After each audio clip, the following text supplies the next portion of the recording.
before we go into my thoughts, I'm going to say right now, I don't take any of your personal circumstances into this. So this is more general advice. So go to a financial advisor. They'll know what advice is right for you. This is no recommendations. This is just an illustration and just my opinion.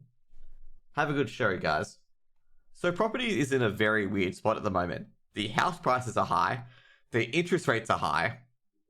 The rental yields are low, lower than the interest rate you could be borrowing at. What has created this unique scenario, and why I'm still bearish on property? The main reason I'm bearish about property is that the interest rates are high and the house prices are high. It's a seller's market, and generally in a seller's market, your capital gain over the long term is going to be very small because that seller's market is eventually going to turn into a buyer's market, and your property probably grow slower or devalue in itself. And these are some of the key factors that have caused it. And the demand for property is rising, whether the migrants returning home, whether basically people coming in to do the blue collar jobs, new first home buyers, investment property investors, and even renters coming in the market as well. But there's not as much supply because there's not many people building it and there's not many new developments going up. In fact, most of the builders are very busy or broke. And this has brought on some property boom. And it's not because there's the demand of the property that's gone up. It's because the supply has shrunk considerably of the properties coming up. So a lot of people are entering the market now, especially for investment properties, I'm going to say right now as well. They might get a rude awakening later on when these higher interest rates start to bite and these building companies start to recover and more of them enter the market, where their property could get devalued or just stagnate.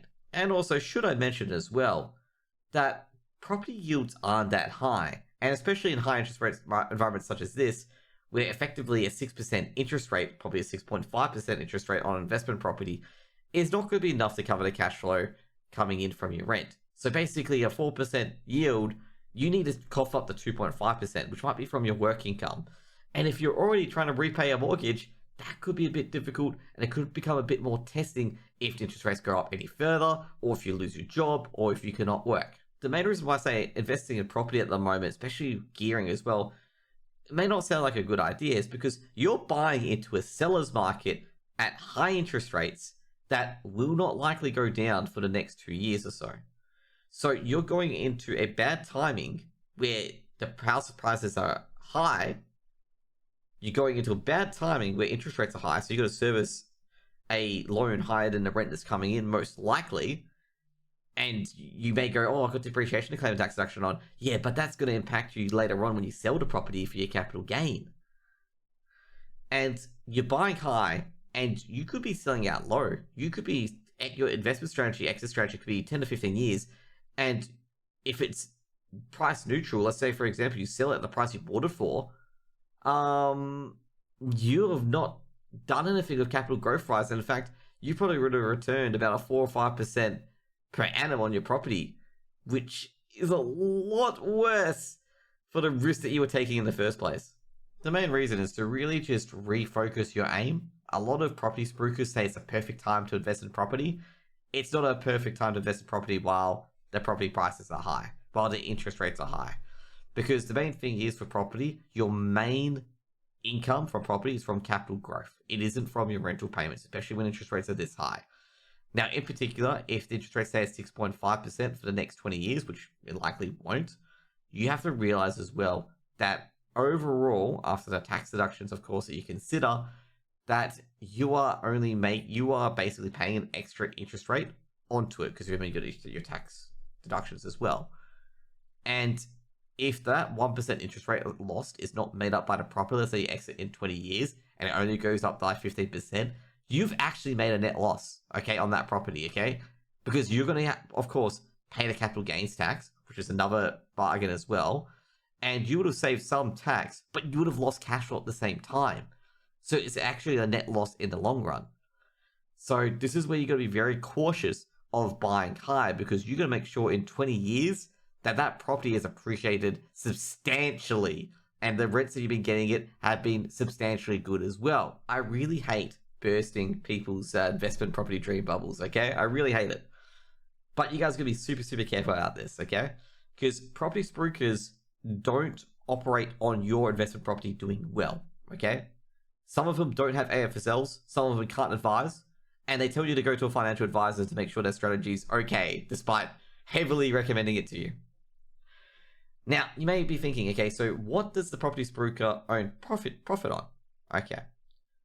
So generally, they are the real estate agent, which means when your property sells or you buy a property, they clip a ticket on a commission of how much a percentage of the property is selling for. Now, if they've organized finance for you, because they're usually also the credit agent, they clip a ticket there and get a referral fee from the bank from that. And then last but not least, if they have a settlement agent or the accountant, they do your tax return and they do settlement and clip a ticket on that, which is irrespective whether you succeed or not. They still get paid, okay? Whether you succeed on your investment property or not. The only income that they would lose if you weren't successful is your interest income, which is the trail, which isn't much anymore, and the accounting that they do. They don't do your tax returns. Maybe they might still do it, and that's what they lose. But they've already got your big chunk from their real estate agent, so they don't actually depend on you succeeding at all. Now, why are they doing this now? House prices are higher. Real estate commission is paid on a percentage fee, so it's higher, therefore they get more profit. Interest rates are high, more profit. That's why they're doing it. That's why they're recommending it. It's not actually a good strategy at the moment. It's because they see dollar signs. And they see a lot of people who don't understand that the investment property market is in a seller's market and probably not a good time to enter.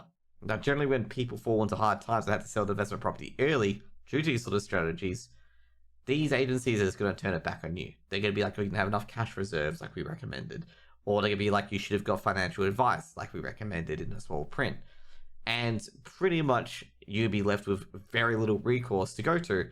And as I said before, it doesn't matter whether you're successful or not for them. They've already got the bag. They're already going to the bank with the bag because they got you to buy a property. Now, there's definitely been examples of times where buying investment property, you had a good time to enter the market. And that was generally before COVID. Before COVID, there was a large supply of property and buyers could buy them quite cheaply. In fact, this 2-bedroom unit that I own was $356,000. Now it's worth $390,000. So the property market in WA in particular was pretty dovish, and it's probably an ideal time to buy into the market. So I know I've been a bit hard on property investing in general. Okay, there's been great times to buy into property, but one of them is not now. And you got to realize as well with some of these property firms and stuff like that, they don't have to legally take your best interest in mind. Sometimes you got to know your own best interests, and that's pretty much it.